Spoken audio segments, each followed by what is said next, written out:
اعوذ باللہ من الشیطان الرجیم بسم اللہ الرحمن الرحیم الحمد علی اہلہ والصلاة علی اہلہا اما بعد۔ ناظرین کرام سلام علیکم ورحمۃ اللہ وبرکاتہ۔ ہمارا یہ بہت ہی انٹریسٹنگ پروگرام کہ جس کا عنوان ہے بہار رمضان اور قرآن، اور ہم اپنے اس پروگرام میں قرآن مجید سے متعلق کچھ باتیں بیان کرتے ہیں اور اس کے ساتھ ساتھ ماہ مبارک رمضان کے ہر دن کی دعا ترجمے کے ساتھ بیان کرتے ہیں۔ لہذا سب سے پہلے تمام مومنین کی خدمت میں یہ گزارش ہے کہ وہ 5ویں دن کی دعا ترجمے کے ساتھ سماعت فرمائے۔ بسم الله الرحمن الرحيم اللهم صل على محمد وآل محمد اللهم اجعلني فيه من المستغفرين واجعلني فيه من عبادك الصالحين واجعلني فيه من أوليائك المقربين برأفتك يا أرحم الراحمين۔ بسم اللہ الرحمن الرحیم۔ اے معبود، آج کے دن مجھے بخشش مانگنے والوں میں قرار دے، آج کے دن مجھے اپنے نیکوکار عبادت گزار بندوں میں قرار دے، اور آج کے دن مجھے اپنی نزدیکی دوستی میں قرار دے، اپنی رافت و رحمت سے اے سب سے زیادہ رحم کرنے والے۔ پروگرام کے دوسرے حصے کی طرف بڑھتے ہیں کہ جس میں ہم قرآن مجید سے کچھ باتیں بیان کرتے ہیں، اور ہمارے اس دوسرے حصے کا ٹاپک ہے قرآن مجید میں انبیاء کرام کی داستان۔ لہذا جو باتیں آپ حضرات کی خدمت میں بیان کی جا رہی ہے، یہ اس کتاب قصص الانبیاء سے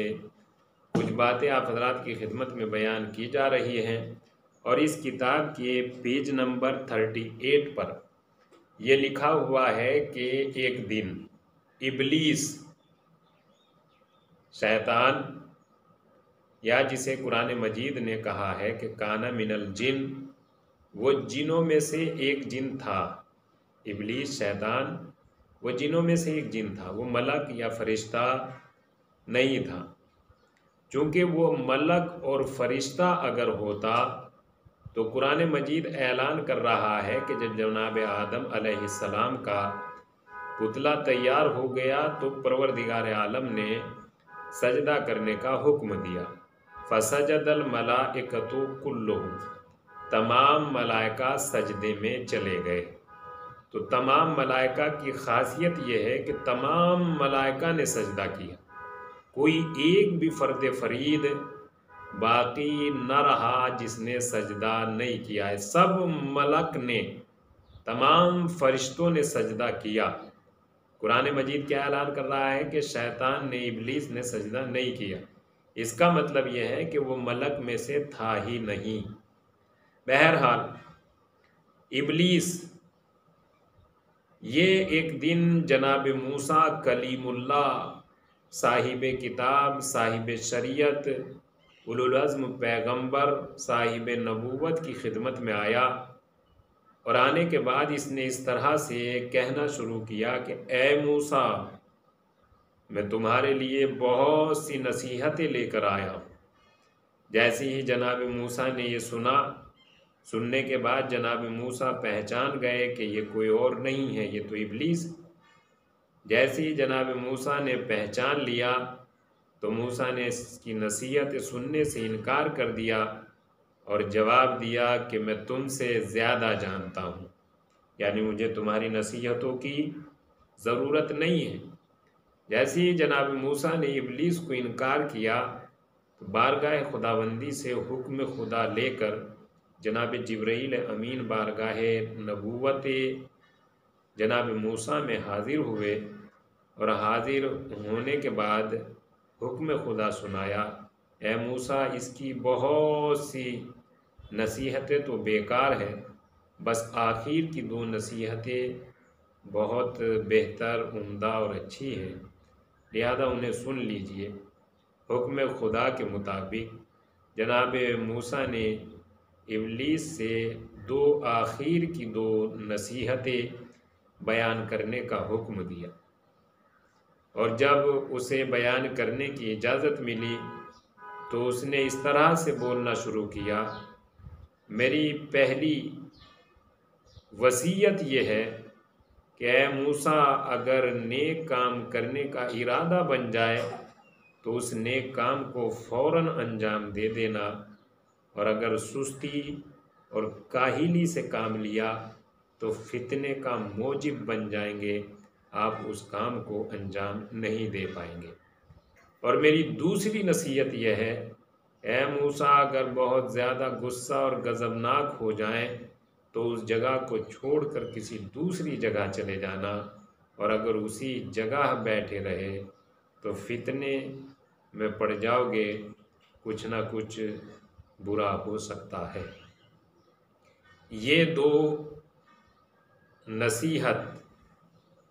ابلیس کی، کہ جو ایک بہت ہی عجیب سا کیریکٹر ہے تاریخ اسلام میں، مگر پروردگار عالم نے حکم دے کر اور جناب موسیٰ نے سن کر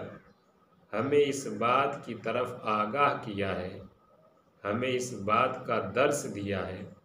کہ اچھی بات اگر دوسروں سے بھی ملے تو اسے لے لینا چاہیے، اور اگر بری بات اپنوں سے بھی ملے تو اسے چھوڑ دینا چاہیے، کیونکہ اسلام میں اچھائی کی ویلیو ہے، برائی کی کوئی جگہ اسلام میں نہیں ہے۔ تو یہ ہے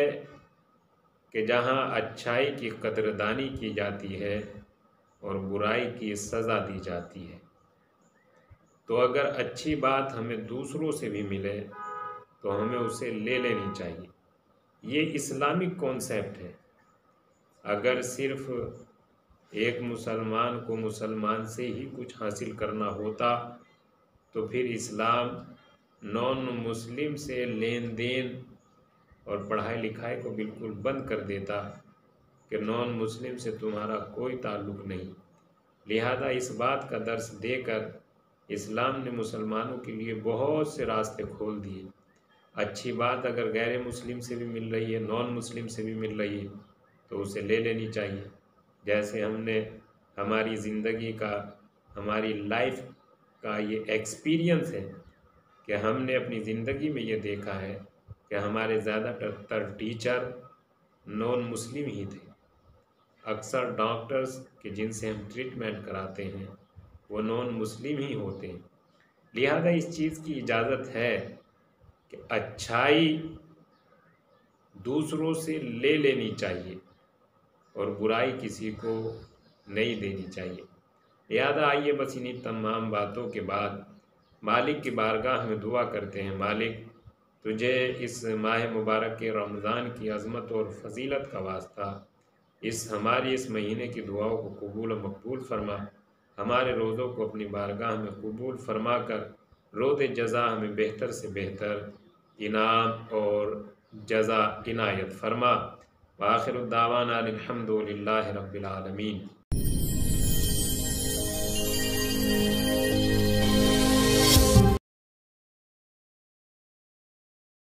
یا شہ اولیاء وارث مصطفیٰ، یا علی مرتضیٰ، یا علی الیاء، یا علی یا علی یا علی۔ صلوات بر محمد۔ بلاتے ہیں رو رو کے اہل عزا، چلے آؤ اے ابن مشرق مشکل کشا بلاتے ہیں رو رو کے اہل عزا چلے آؤ اے ابن مشکل کشا تمہیں حق کے زہرا کا ہے واسطہ چلے آؤ اے ابن مشکل کشا بلاتے ہیں رو رو کے اہل عزا چلے آؤ اے ابن مشکل کشا ہے پہلی جہاں میں عجب سی وبا عطا سارے عالم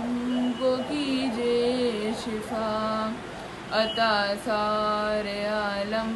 کو کیجے شفا وسیلہ ہے بیمار کرب و بلا چلے آؤ اے ابن مشکل کشا بلاتے ہیں رو رو کے اہل عزا چلے آؤ اے ابن مشکل کشا خدا کی شریعت کا دل شاد ہو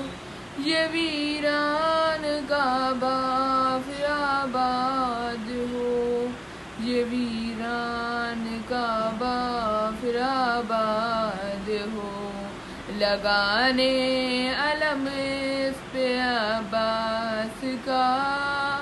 چلے آؤ اے ابن مشکل کشا بلاتے ہیں رو رو کے اہل عزا چلے آؤ اے ابن مشکل کشا بلاتے ہیں رو رو کے اہل عزا چلے آؤ اے ابن مشکل کشا صلوات